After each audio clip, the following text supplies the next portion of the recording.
शरम लज जोड़ के पतली कमर झकझोर के, नाच शरम लज जोड़ के पतली कमर झकझोर के,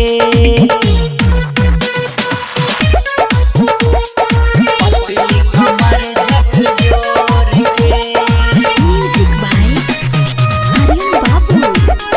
पतली कमर झकझोर के, सुनाए रानी ना चाहो ऐसे न हमके डांटा हो, सुनाए रानी ना चाहो ऐसे न हमके डांटा हो, काहे रानी सिखावत रू ऐसे ही नफर दिखावत रू, नाचा नाचा नाचा तू बंधन तोड़ के, नाच शरम लज छोड़ के पतली कमर झकझोर के, नाच शरम लज छोड़ के पतली कमर झकझोर के,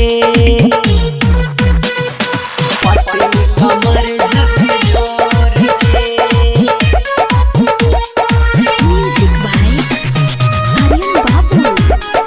पतली कमर झकझोर के, सबके हुतो पे मरेला देख के तोहके हरेला, सबके हुतो पे मरेला देख के तोहके हरेला, यस के प्रति से अखिलेश के तू आई के ना बदनाम कर, काहे काहे काहे तू जात बाड़ू छोड़ के, नाच शरम लज छोड़ के पतली कमर झकझोर के, नाच शरम लज छोड़ के पतली कमर झकझोर के।